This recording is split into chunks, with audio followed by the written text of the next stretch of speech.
हर हर महादेव दोस्तों, ओम नमः शिवाय। आप सभी को सावन मास की शिवरात्रि की हार्दिक शुभकामनाएं। आप सभी पर भगवान भोलेनाथ और माता पार्वती की कृपा सदा सर्वदा बनी रहे। आज की वीडियो में आप जानेंगे कि सावन शिवरात्रि में किस प्रकार से भोलेनाथ की पूजा करनी चाहिए, पूजा विधि क्या रहेगी। तो आप सभी लोग मेरे साथ जुड़े रहिएगा और वीडियो को पूरा जरूर देखिएगा। हर हर महादेव।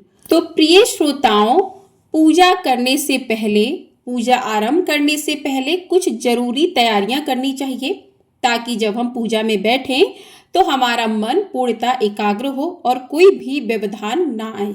पूजा के लिए जिन जिन सामग्रियों की आवश्यकता होगी वे सभी पहले से ही हमें अपने पास रख लेना चाहिए, क्योंकि पूजन के बीच में कोई भी कमी श्रद्धा को तो नहीं हटा सकती है, पर आपको ध्यान को अवश्य भटका सकती है। तो याद रखिए, भगवान शिव की पूजा की विधि में थोड़ी त्रुटि को तो क्षमा कर देते हैं, पर भावना में कमी उन्हें स्वीकार नहीं होती। इसलिए आज आपको जो भी करें वो श्रद्धा और सच्चे मन से करें। तो इस वीडियो के माध्यम से आपको शिवरात्रि की संपूर्ण पूजा विधि, नियम, संकल्प से लेकर पूजन और आरती तक का हर चरण की पूरी जानकारी मिलने वाली है। तो आप लोग अंत तक जरूर देखिएगा, ताकि आप सब इस पावन रात्रि को पूर्ण श्रद्धा और विधि पूर्वक महादेव को अर्पित कर सके। आइए पहले जान लेते हैं कि आवश्यक पूजन सामग्री क्या क्या होनी चाहिए। तो आपके पास अगर कोई पूजन सामग्री नहीं है, बहुत ढूंढने पर भी नहीं मिल रही हो, तो आप बिल्कुल भी परेशान ना हो। जितनी भी और जैसी भी पूजन सामग्री आपके पास है, आप उसी से पूजन कर सकते हैं। बस ध्यान रखिएगा, कोई भी पूजन सामग्री खंडित ना हो। जैसे कि भगवान शिव की पूजा में कभी भी टूटे हुए अक्षत यानी कि टूटे हुए चावलों का प्रयोग नहीं करना चाहिए। कटे फटे या फिर खराब बेलपत्र का भी प्रयोग नहीं करना चाहिए। आप एक बेलपत्र चढ़ाएं, लेकिन कटे बेलपत्र ना चढ़ाएं। बासी पुष्पों का प्रयोग किसी भी देवी देवता के ऊपर नहीं करना चाहिए।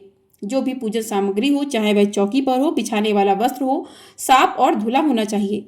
कोरी सामग्री यदि नहीं भी हो तो उसे आप गंगा जल छिड़क कर, या भी जो भी सामग्री धुलने लायक होती है उसे आप धोकर पूजा में प्रयोग कर सकते हैं। पूजन सामग्री के लिए आपको आवश्यकता होगी 1 लोटा जल की, 21 दाने गेहूं के, 5 कमल गट्टे, 108 चावल के दाने, 21 काली मिर्च, 1 चुटकी काले तिल, 1 धतूरा, 5 या 7 बेलपत्र। बेलपत्र टहनी से टूटे जुड़े हुए होने चाहिए।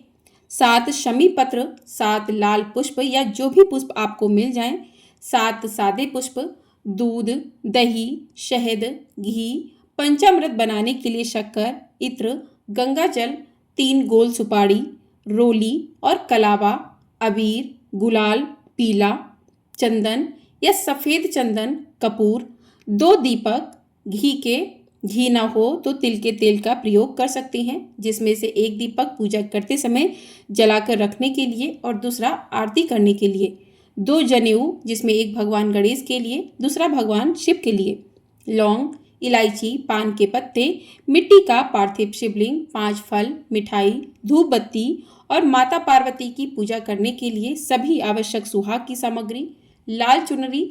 इसके अलावा आप जो भी श्रृंगार की सामग्री हो या वस्त्र आभूषण आदि हो, वह भी पूजा में रख सकते हैं। अगर आपके पास शिवलिंग नहीं है तो आप इन सभी पूजन सामग्रियों को एक थाल में सजाकर अपने आसपास के शिव मंदिर में जाकर वहां पर भी शिवलिंग का पूजन कर सकते हैं, जलाभिषेक कर सकते हैं। अगर ऐसा संभव नहीं है तो घर पर भी आप मिट्टी के पार्थिव शिवलिंग बनाकर उनका पूजन कर सकते हैं। इसके अलावा स्फटिक शिवलिंग की पूजा भी आप कर सकते हैं। और अगर ऐसा भी संभव ना हो तो जो भी प्रतिमा और तस्वीर आपके पास है, आप उनका भी पूजन इस दिन कर सकते हैं। अब आपको पहले शिवलिंग का निर्माण कैसे करना है, किस तरीके से कैसे शिवलिंग पूजा के लिए होना चाहिए, उसके बारे में भी बताते हैं। तो सबसे पहले पार्थिव शिवलिंग में आप जो भी मिट्टी ला रहे हैं, जिस जगह से मिट्टी ला रहे हैं, वह स्थान शुद्ध होना चाहिए। मिट्टी में किसी भी प्रकार की कोई भी गंदगी नहीं होनी चाहिए। पार्थिव शिवलिंग निर्माण के लिए मिट्टी, 1 बेलपत्र और प्रातःकाल गीली मिट्टी में काली मिर्च पिसी हुई, गंगा जल मिलाकर शिवलिंग बनाएं। मिट्टी में गंगा जल अवश्य डालें। एक थाली में बेलपत्र के ऊपर पार्थिव शिवलिंग विराजमान करके फिर देसी घी का लेपन करें। अगर आप पूजा में कोई सामग्री अर्पित करना भूल जाएं तो उसकी जगह पर अक्षत चढ़ा सकते हैं। अब सबसे पहले जानते हैं कि शिवलिंग किस प्रकार से आपको बनाना चाहिए। तो पार्थिव शिवलिंग निर्माण में आप जो मिट्टी ला रहे हैं, जिस जगह से ला रहे हैं मिट्टी को, उसकी शुद्धता का तो आपको ध्यान रखना ही है। मिट्टी घर पर लाने के बाद गंगा जल या नर्मदा नदी का, जो नर्मदा गंगा जी हैं उनका जल, आप किसी पवित्र जल उस पर छिड़काव करें, मिट्टी में आपको कर देना चाहिए। और जिस जल से आप छिड़काव करने वाले हैं उसमें इत्र की कुछ बूंदें भी डाल लें। अगर इत्र ना हो तो आप गाय का कच्चा दूध भी उपयोग कर सकते हैं। जिस दिन मिट्टी घर पर लाई जा रही है उसी दिन आपको जल का छिड़काव करना आवश्यक है। प्रातःकाल यानी कि शिवरात्रि के दिन सुबह यदि आप शिवलिंग बना रहे हैं तो ब्रह्म मुहूर्त में उस मिट्टी में आप पानी छिड़क कर उसे गीला कर लीजिए। मिट्टी गीली किस जल से कर रहे हैं, यानी जो मिट्टी है उसको किस जल से आप गीला कर रहे हैं, इसका भी वर्णन शिव पुराण में हुआ है कि जिस जल का प्रयोग आप करने वाले हैं वो जल आपके रसोई घर में, यानी जहाँ पर पीने के पानी का मटका या जहाँ पर भी आप पीने के पानी को भर कर रखते हैं, स्टोर करके रखते हैं, वहाँ से आपको एक लोटे में शुद्ध जल और उसके ऊपर प्लेट ढकी हुई हो, प्लेट के ऊपर अक्षत के दाने, ऐसी स्थिति में आपका जल एक लोटे में कुछ समय तक होना चाहिए। फिर जिस जिस भी पात्र में आप पार्थिव शिवलिंग का निर्माण करने वाले हैं, जैसे कि थाली में या जो भी पात्र आपके पास है, उसमें सबसे पहले एक बेलपत्र रखें और उसके ऊपर ही आपको पार्थिव शिवलिंग बनाना है, क्योंकि बेलपत्र ही एकमात्र ऐसा माध्यम है जो कि उस भार को सहन कर पाएगा। बेलपत्र आपको सीधा रखना है और उसकी डंडी उत्तर दिशा की ओर रखनी है। फिर उसके ऊपर आपको शिवलिंग बनाना है। अब बात करते हैं शिवलिंग में आपको सबसे पहले कौन सा हिस्सा बनाना चाहिए। तो सबसे पहले आपको शिवलिंग का स्वरूप बनाना है। सबसे पहले आपको जलाधारी नहीं बनानी है। शिवलिंग बनाने के बाद आप मिट्टी डालकर और अधिक मिट्टी डालकर फिर जलाधारी बना सकते हैं। देखिए, आपको रसोई घर में जो पीने वाला पानी होता है वहाँ से ही जल लेने की बात इसलिए कही गई है क्योंकि रसोई घर में एक दिन में एक बार में 33 करोड़ कोटि देवी देवता प्रवेश करते हैं, जिस कारण से रसोई घर में रखे गए जल का जो मान है वह बहुत अधिक हो जाता है। इसलिए कहते हैं कि पूरा घर चाहे साफ हो या ना हो, रसोई घर स्वच्छ होना बहुत ज़रूरी है। और शिवलिंग की जो लंबाई है वो अंगूठे से ज़्यादा बड़ी नहीं होनी चाहिए। अंगूठे के आकार का ये शिवलिंग आप बनाकर पूजा कर सकते हैं। अब इसी तरीके से आप चाहें तो 108 शिवलिंग भी बना सकते हैं, क्योंकि आज के दिन बहुत से भक्त 108 शिवलिंग का भी जलाभिषेक करते हैं। चाहे तो किसी ऐसे मंदिर में आप चले जाइए जहां पर 108 शिवलिंग का निर्माण हो चुका हो, वहां पर आप पूजन कर सकते हैं। नहीं तो आप घर पर भी 108 की संख्या में शिवलिंग का जलाभिषेक कर सकते हैं। ऐसा संभव ना हो तो केवल एक शिवलिंग की भी पूजा के लिए काफ़ी है। अब देखिए, जो शिवलिंग आपने निर्माण किया है उसका विसर्जन आपको शिवरात्रि में पूरा दिन पूजा आप करेंगे, प्रदोष काल की पूजा भी कर लेंगे और रात होने से पहले उनका विसर्जन भी आपको कर देना है। कई बार ऐसा होता है कि शिवरात्रि 2 दिन पड़ती है तो आप फिर अगले दिन भी विसर्जन कर सकते हैं, लेकिन अगर शिवरात्रि केवल एक ही दिन पड़ती है तो फिर आपको उसका विसर्जन प्रदोष काल की पूजा के बाद जितनी जल्दी हो सके कर देना चाहिए। और विसर्जन भी किसी शुद्ध जगह पर ही करना चाहिए, जैसे नदी, तालाब आदि में, या फिर अपने घर में ही किसी गमले में भी आप विसर्जन कर सकते हैं। शिवलिंग बनाते समय या तो आप भगवान के किसी मंत्र का, जैसे ओम नमः शिवाय या महामृत्युंजय मंत्र का जाप कर सकते हैं, या भगवान का कोई भी भजन गुनगुनाते रहें। शांत होकर मौन रहकर आपको शिवलिंग नहीं बनाना चाहिए, क्योंकि जितना प्रसन्न होकर, जितनी श्रद्धा से भगवान की भक्ति में रमकर शिवलिंग बनाया जाता है, उतनी ही सकारात्मक ऊर्जा उस दिव्य शिवलिंग में प्रवेश कर जाती है। अब पूजा करने के लिए आपको स्वयं स्नान करके साफ स्वच्छ वस्त्र धारण करके और वस्त्रों में भी सफ़ेद, हरे या पीले रंग के वस्त्र धारण करके आपको पूजा करनी चाहिए। सबसे पहले सभी जगह पर मंदिर में आसन पर, भूमि पर गंगा जल छिड़क कर शुद्ध कर लें। अब एक साफ शुद्ध आसन पर बैठकर पहले आचमन करें, यज्ञोपवीत धारण करके शरीर शुद्ध कर लें। इसके बाद आसन की शुद्धि करें। पूजन सामग्री को एक थाल में रखकर सबसे पहले सभी पूजन सामग्री की भी शुद्धि कर लें और एक दीपक प्रज्वलित करके रखें। अब आप अपने दाहिने हाथ में थोड़ा सा जल, अक्षत और थोड़े से पुष्प रखें।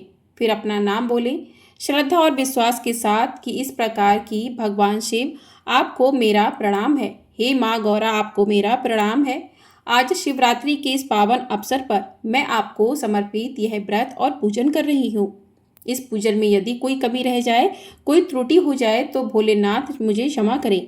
मेरा मन, वचन और कर्म इस व्रत में पूर्ण रूप से समर्पित है। मैं आज दिन भर उपवास रहकर पूजा, ध्यान, जप और रात्रि जागरण करूंगी या करूंगा। कृपया करके हे महादेव मुझे इस व्रत का पूर्ण फल प्रदान करें। इसके बाद हाथ में लिए हुए जल, अक्षत और पुष्प को धरती पर छोड़ दें। इस प्रकार संकल्प लेने के बाद व्रत का पालन और पूजन शुरू करें। सबसे पहले गणेश भगवान को तिलक लगाएं, फिर भगवान शिव और माता पार्वती को तिलक लगाएं। अगर आप रुद्राभिषेक, लघु रुद्र, महारुद्रा आदि कोई विशेष अनुष्ठान कर रहे हैं तब आपको नवग्रह कलश और षोडश मातृका का भी पूजन करना चाहिए। आज के दिन आप चाहें तो कलश की स्थापना भी कर सकते हैं, नहीं तो बिल्कुल साधारण विधि से भी आप पूजा कर सकते हैं। संकल्प करते हुए भगवान गणेश और माता पार्वती का पूजन करें। फिर नंदीश्वर, वीरभद्र, कार्तिकेय और सर्पों का आपको पूजन करना होता है। भगवान शिव के मस्तक पर विराजमान अर्धचंद्र का पूजन, भगवान शिव के सभी आभूषणों का पूजन आपको करना चाहिए। इसके बाद हाथ में बेलपत्र और अक्षत लेकर भगवान शिव का ध्यान करें। ध्यान करने के बाद आसन, आचमन स्नान, दही स्नान, घी स्नान, शहद स्नान, शक्कर स्नान चाहे तो आप अलग अलग भी करा सकते हैं। शिवलिंग पर यह सभी सामग्रियां अलग अलग अर्पित कर सकते हैं, नहीं तो पहले शिवलिंग पर गंगा जल आप अर्पित करें, फिर पंचामृत बनाकर पंचामृत से अभिषेक करिए। पांचों चीजें आप एक साथ भी मिला सकते हैं। उसके बाद एक बार फिर से शुद्ध जल से आपको अभिषेक जरूर करना चाहिए। फिर शिवलिंग पर आप चंदन का तिलक लगाएं और त्रिपुंड बनाएं। शिवलिंग पर इत्र अर्पित करें। भगवान को आप जनेऊ अर्पित करें, वस्त्र अर्पित करें, पुष्प आदि अर्पित करें। अक्षत, बिलपत्र, भांग, धतूरा, जो भी पूजन सामग्री शिवलिंग पर अर्पित करने योग्य है वह सभी को आप अर्पित करें और इसके बाद धूप दीप जलाकर हाथ जोड़कर भगवान शिव के मंत्रों का मन ही मन जाप करें। शिव चालीसा का पाठ करें, कथा का श्रवण करें। कथा का श्रवण आपको रात्रि जागरण करते समय भी करना चाहिए। फिर माता पार्वती का भी इसी प्रकार विधिवत पूजन करना चाहिए। सुहागिन महिलाएं 16 श्रृंगार की सामग्री माता पार्वती को अर्पित कर सकती हैं और माता पार्वती से आशीर्वाद रूप में सुहाग की कुछ जरूरी सामग्री जैसे कि सिंदूर माता पार्वती से लेकर अपनी मांग में लगाएं। माता पार्वती से ही आशीर्वाद रूप में कुछ चूड़ियाँ चाहे हरी हो, लाल हो, उन्हें स्पर्श कराकर अपने हाथों में पहने। इस प्रकार से पूजा करने के बाद आप सच्चे मन से कथा का श्रवण करें। शिवरात्रि की कथा आपको हमारे चैनल पर मिल जाएगी, तो आप लोग चैनल पर जाकर सुन सकते हैं। और सबसे अंत में कपूर जलाकर आरती करें। आरती उतारने के बाद भगवान को भोग लगाएं। भोग में आप पान, सुपारी, इलायची, मौसमी फल, दूध से बनी मिठाई, नारियल आदि अर्पित करें।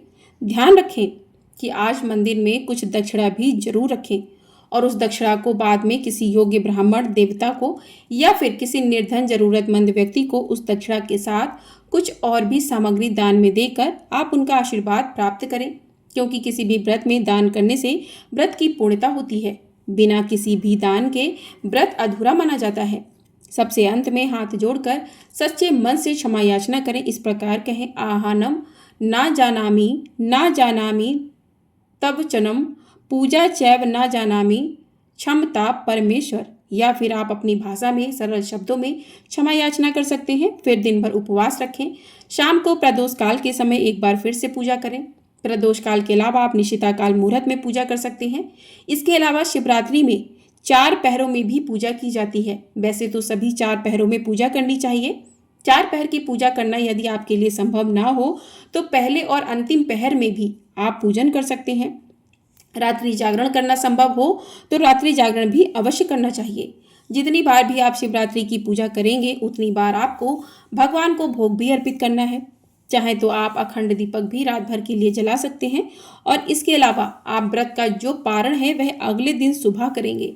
बहुत से भक्त शिवरात्रि में पूरा दिन उपवास रखने के बाद शाम की पूजा करने के बाद फलाहार ग्रहण कर लेते हैं, तो यह आपकी श्रद्धा है। आप चाहें इस व्रत को पूरी तरीके से निर्जल रखकर या फिर जो लोग निर्जल नहीं रह सकते वह व्रत में दूध, फल और जल आदि का जो भी फलाहार है उसका सेवन करके भी इस व्रत को कर सकते हैं।